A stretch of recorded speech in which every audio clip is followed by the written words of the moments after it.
Graça e paz, amada igreja, graça e paz, meus irmãos em Cristo. Com alegria estamos aqui esta noite para mais uma mensagem, para ouvirmos a voz do Senhor e aprender dele.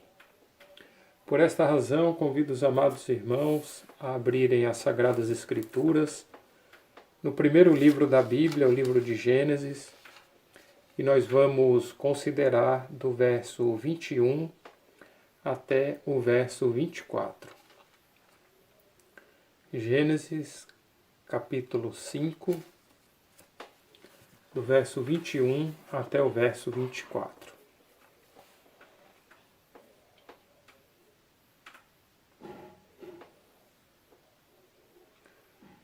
Diz assim a Bíblia Sagrada: Viveu Enoque 65 anos e gerou Matusalém. Andou Enoque com Deus, depois que gerou Matusalém, 300 anos, e gerou filhos e filhas. Todos os dias de Enoque foram 365 anos. Andou Enoque com Deus, e não foi visto mais, porque Deus o tomou para si. Amém? Oremos. Pai nosso que está no céu, santificado seja o teu glorioso nome, Pai, em nome de Cristo, nosso Senhor e Salvador, diante da tua presença nos colocamos agora para lhe agradecer por tudo que o Senhor tem feito por nós e para lhe pedir, Pai, da tua bênção, do teu Santo Espírito, para este estudo que faremos agora da sua santa palavra. Que possamos ouvir a sua voz e aprender de ti esta noite. É o que te pedimos, em nome de Jesus. Amém. Irmãos, hoje nós vamos falar um pouquinho sobre como andar com Deus num mundo de trevas. Não resta dúvida que vivemos um momento difícil. Para onde quer que olhemos, vemos apenas escuridão. Vivemos de fato num mundo de trevas. Vivemos num mundo de violência, num mundo onde há uma grande epidemia, num mundo onde há uma geração de homens maus, de homens pecadores, de pessoas que não querem saber de Deus e nem de sua palavra. Será possível vivermos em comunhão com Deus num mundo de trevas? Será possível andar com Deus num mundo de trevas? Hoje nós vamos ver que sim, isto é possível. E vamos fazer isso analisando o exemplo de Enoque.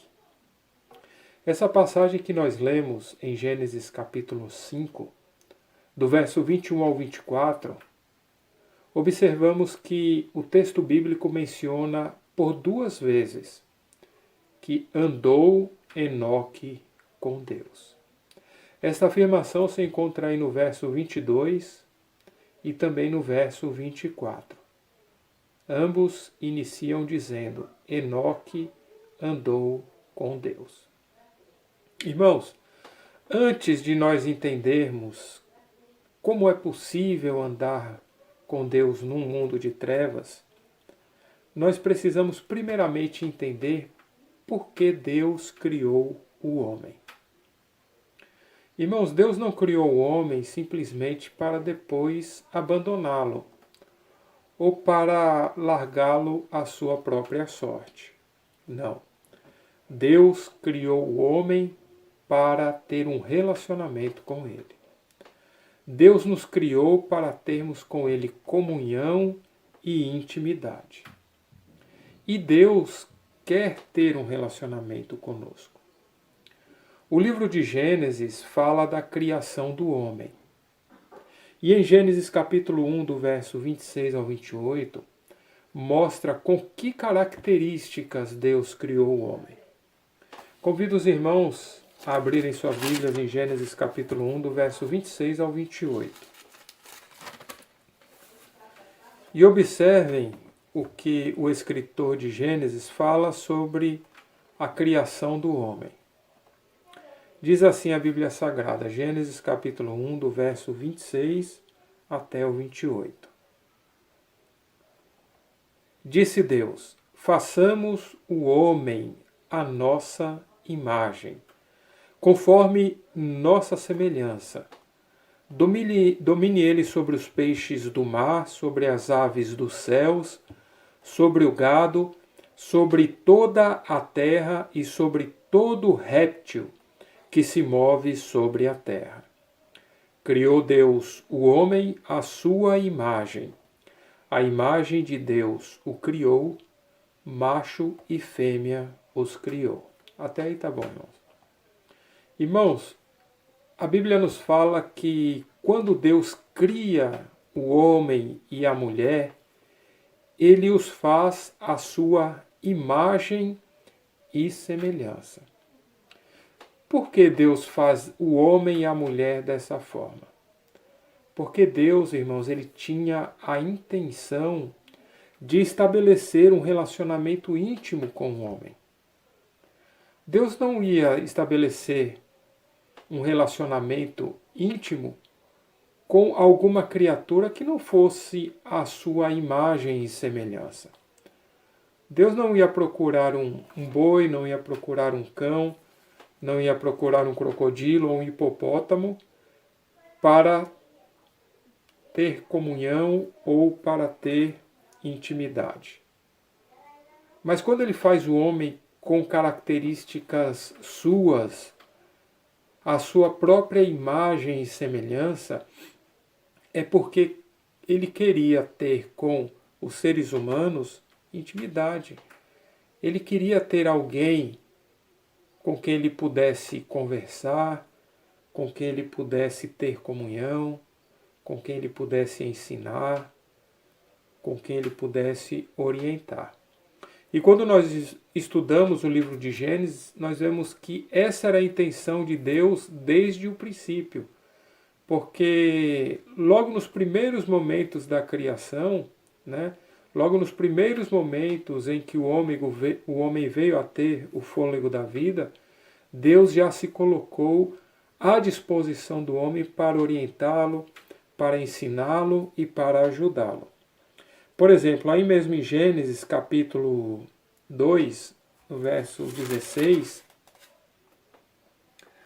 Deus já orienta o homem, quando ele diz aqui, Gênesis 2,16, e ordenou o Senhor Deus ao homem, de toda a árvore do jardim comerás livremente. 17. Mas da árvore da ciência do bem e do mal não comerás, porque no dia em que dela comeres, certamente morrerás. Então vejam que Deus ele já está mantendo um contato com o homem, ele já está dando diretrizes e orientações ao ser humano. No verso 18 diz aí, disse o Senhor Deus, não é bom que o homem esteja só, farei para ele uma ajudadora que esteja como diante dele. Deus mostra a sua vontade de se relacionar com o homem, dando para ele um presente. Diz a Bíblia que Deus faz para o homem uma ajudadora. O verso 19 diz assim, havendo, pois, o Senhor Deus formado da terra todo o animal do campo e toda a ave do céu, os trouxe a Adão, para este ver que nome lhes daria. E tudo que Adão chamou a toda alma vivente, isso foi o seu nome. Vejam que nesta empreitada de dar nome aos animais, Deus se propôs a ajudar a Adão. Porque a Bíblia fala aqui no verso 19 que o próprio Deus trouxe os animais para que Adão pudesse dar nome a eles.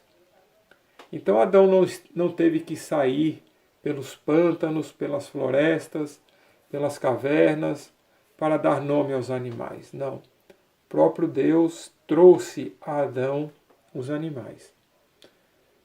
Isso que Deus fez, irmãos, mostra que Deus estava disposto, desde o início, a ter um relacionamento com o homem, a ter intimidade com o homem. Gênesis capítulo 3, verso 8, mostra também que Deus, ele caminhava pelo jardim à procura sempre do homem, para que pudesse ter esta comunhão com ele. Gênesis 3,8 diz assim, ao ouvir a voz do Senhor, que passeava no jardim pela viração do dia, escondeu-se Adão e sua mulher da presença do Senhor Deus entre as árvores do jardim. Deus estava procurando o homem naquele momento, caminhando ali pelo jardim, ele procurava o homem para ter com ele um relacionamento. Mas naquele fatídico dia, irmãos, o homem se escondeu de Deus, pois já havia pecado, já havia desobedecido ao Criador.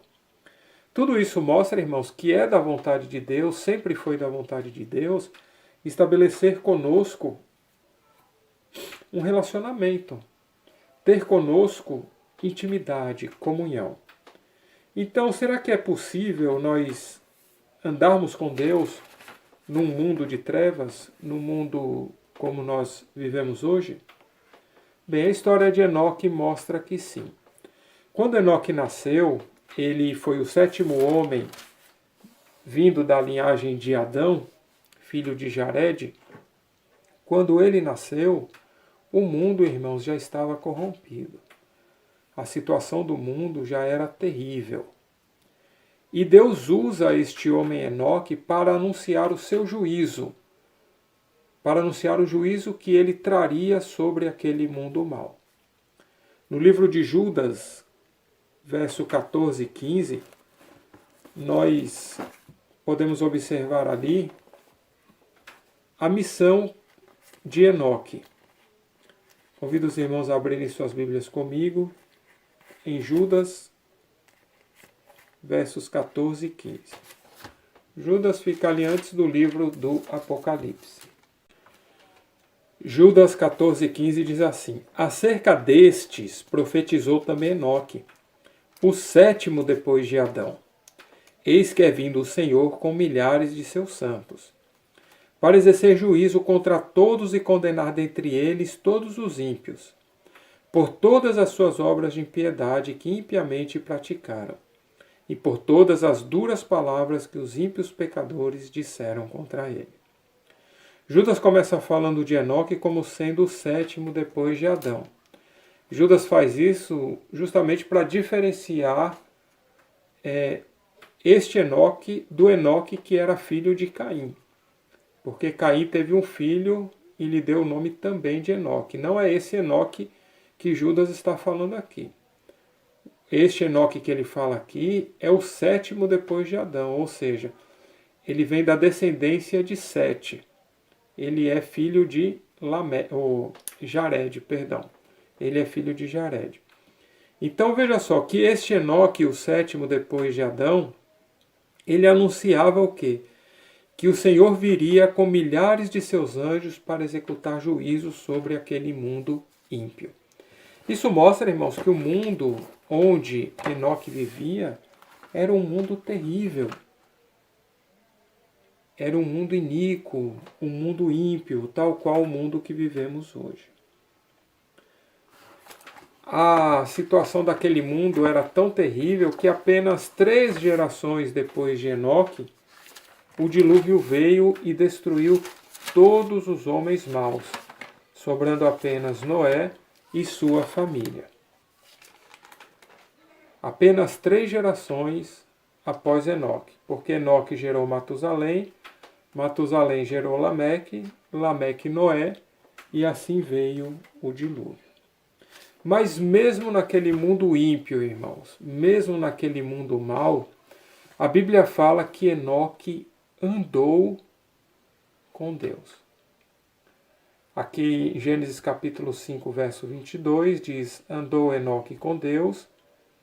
E Gênesis 5, 24 diz também: andou Enoque com Deus. Irmãos, interessante que a palavra hebraica aqui para andou é uma palavra que ela significa estar ao lado, estar ali em parceria. Estar ao lado significa que para onde Enoque ia, Deus estava ali com ele. Era nesse sentido que Enoque andou com Deus. tendo Deus como se Deus estivesse ao seu lado todos os momentos de sua vida. Então, isto é uma lição muito importante para nós, irmãos. Por quê? Porque nós precisamos andar com Deus como se Deus de fato estivesse do nosso lado todos os dias e em todos os lugares. Então, nós não saímos da presença de Deus em nenhum momento, porque nós temos a certeza de que Deus está ali do nosso lado. Então, não importa se você está no trabalho, se você está em casa, se você está na igreja, se você está no seu quarto, na sala ou no banheiro. O que você tem que entender é que andar com Deus é ter a certeza de que Deus está ali do seu lado aonde você for. E era dessa forma que Enoque andava com Deus. Era uma parceria que Enoque tinha com Deus. E é esse tipo de relacionamento que Deus quer ter com a gente. Um relacionamento de intimidade, de comunhão. É como o relacionamento de uma mãe com um filho. Não importa, irmãos, não importa aonde o filho esteja, ele sabe que sempre vai poder contar com a sua mãe. E não importa onde a mãe esteja, porque ela sabe também que seu filho fará tudo por ela. Irmãos, é importante nós entendermos que o andar com Deus é ter a presença de Deus todos os dias na nossa vida, e nós precisamos ter essa consciência. Será que de fato nós estamos andando com Deus dessa forma? Como que tendo Ele ao nosso lado a cada dia? O que Deus representa em nossas vidas, irmãos? Deus tem a mesma importância e o mesmo espaço em nossas vidas do que os nossos familiares? Eu digo isso porque eu sou parceiro do meu filho e eu sei que meu filho é meu parceiro. Eu sou parceiro de minha esposa e eu sei que minha esposa é minha parceira. Sabe o que é que significa essa parceria, esse caminhar lado a lado? Significa, irmãos, que onde eu estou pensando nela. Então, muitas vezes durante o dia, eu me coloco a pensar, como é que deve estar minha esposa agora? Será que ela está bem? Vou mandar aqui uma mensagem para ela, ver se ela está bem. E mesmo eu estando trabalhando, eu estou preocupado com meu filho que está na escola, né?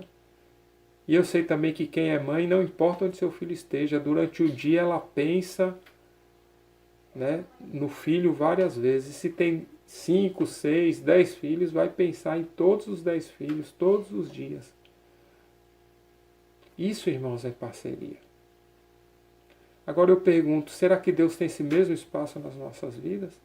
Quantas vezes nós pensamos em Deus durante o dia?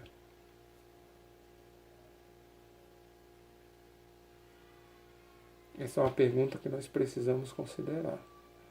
Pensamos em Deus apenas na hora de ir para o culto?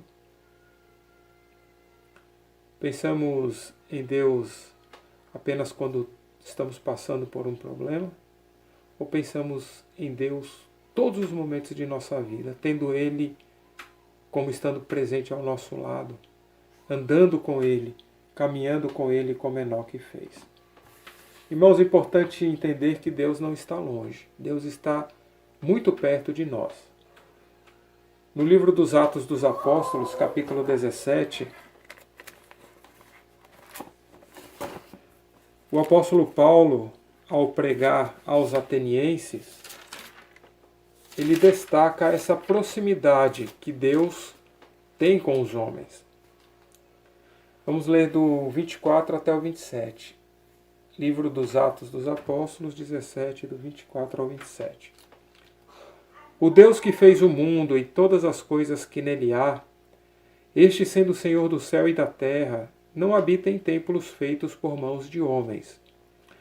Tampouco é servido por mãos de homens, como que necessitando de alguma coisa.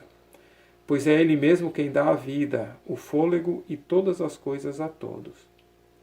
De um só Ele fez toda a raça humana, para habitar sobre toda a face da terra, determinando os tempos já dantes ordenados e os limites da sua habitação. para que buscassem o Senhor, se porventura tateando o pudessem achar, ainda que não esteja longe de cada um de nós. Irmãos, Deus não está longe de cada um de nós. Na verdade, Deus está muito mais perto do que pensamos.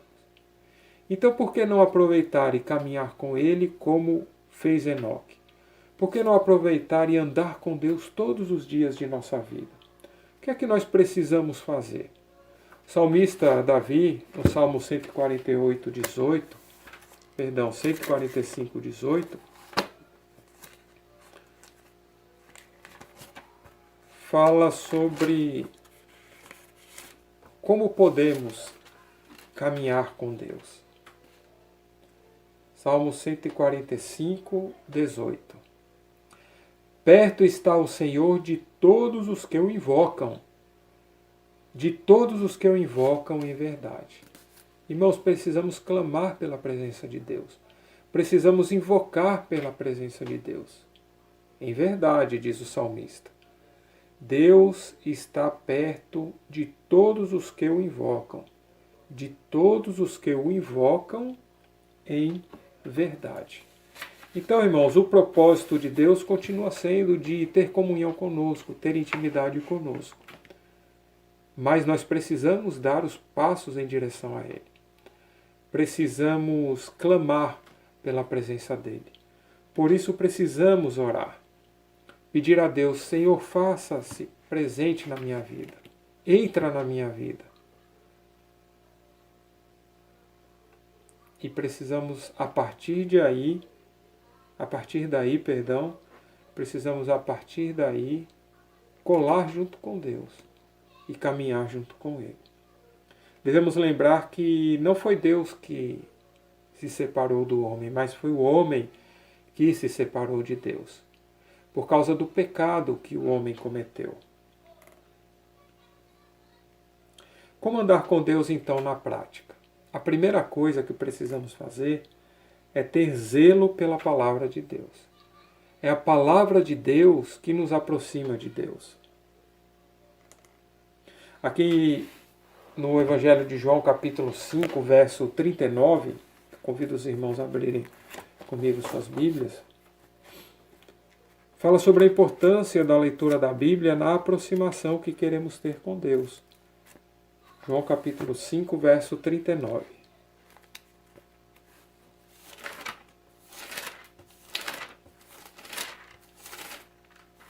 Diz assim: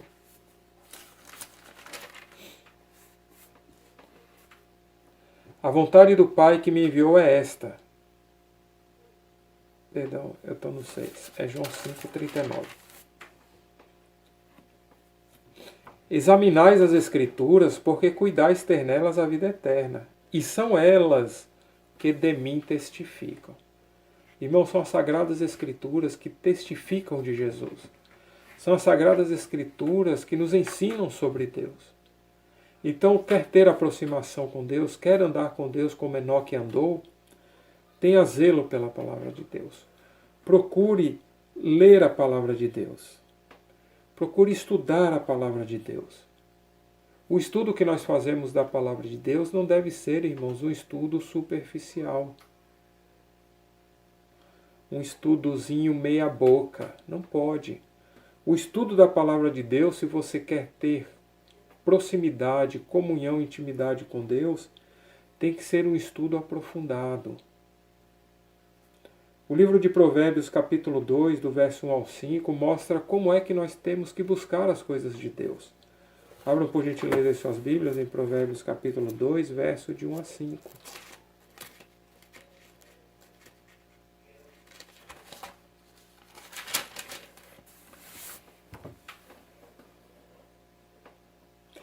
Salomão fala aqui sobre como devemos buscar a palavra de Deus, como falando a um filho. Diz assim: Filho meu, se aceitares minhas palavras e esconderes contigo meus mandamentos, para fazeres atento à sabedoria teus ouvidos, e inclinares teu coração ao entendimento, se clamares por entendimento e por inteligência alçares tua voz, Se como a prata a buscares e como a tesouros escondidos a esquadrinhares, então entenderás o temor do Senhor e acharás o conhecimento de Deus. Quer entender o temor de Deus? Quer achar o conhecimento de Deus? Faça o que diz o verso 4. Busque a Deus como se estivesse procurando a prata, como se estivesse procurando tesouros escondidos. Essas coisas valiosas, irmãos, não estão na superfície. Elas estão escondidas. Por isso que a prata é cara. Porque a sua extração é difícil. Porque ela está escondida. Os tesouros, os grandes tesouros também, estão escondidos. Quando nós estudamos a palavra de Deus, temos que estudá-la como buscando a prata e a tesouros escondidos. Temos que fazer um estudo profundo das Sagradas Escrituras. Aí nós vamos começar a entender quem é Deus, por que Deus age dessa forma. Vamos conhecer as suas qualidades, suas misericórdias, o seu grande poder, toda a sua glória, estudando as Escrituras. Por isso não devemos estudar as Escrituras superficialmente. Eu comparo o estudo das Escrituras com o atravessar a nado uma piscina. Você tem duas maneiras de atravessar uma piscina nadando. Você pode atravessar ela por cima, dando braçadas, né? Vai dando suas braçadas, atravessar por cima. Mas você pode também dar um mergulho e até o chão, né, da piscina e atravessar a piscina toda por baixo e lá no final sair. O estudo bom das Escrituras é esse, irmãos. Aquele que a gente faz, passando por baixo, descendo, aprofundando. Por isso é importante, irmãos, nós fazermos esse tipo de estudo. Então a primeira coisa, se você quer ter intimidade com Deus, se você quer andar com Deus, é ter zelo pelo estudo de sua palavra. E a segunda coisa está aqui em Tiago capítulo 1, do verso 22 ao 25.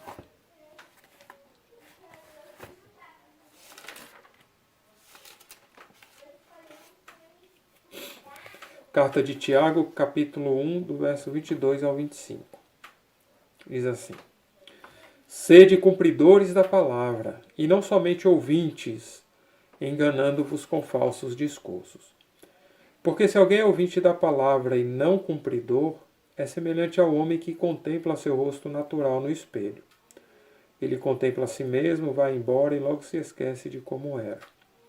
Mas aquele que atenta bem na lei perfeita da liberdade e nisso persevera, não sendo ouvinte esquecediço, mas fazedor da obra, este será bem-aventurado no seu feito. Irmãos, Tiago alerta para que nós não sejamos apenas ouvintes da palavra, que não sejamos ouvintes esquecediços, mas que sejamos cumpridores da palavra. Então, à medida que você vai estudando a palavra de Deus, você vai identificando ali naquilo que você precisa mudar, naquilo que você precisa melhorar, naquilo que você precisa começar a fazer. Então, se você quer andar com Deus, o que é que você tem que fazer? Se tornar cumpridor da palavra. Como o Tiago diz aqui no início do verso 22, sede cumpridores da palavra.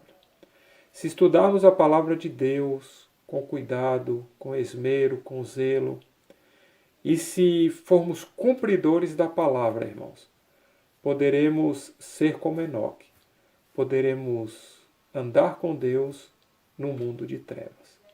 Deus abençoe a todos e eu agradeço aqui a minha rica oportunidade.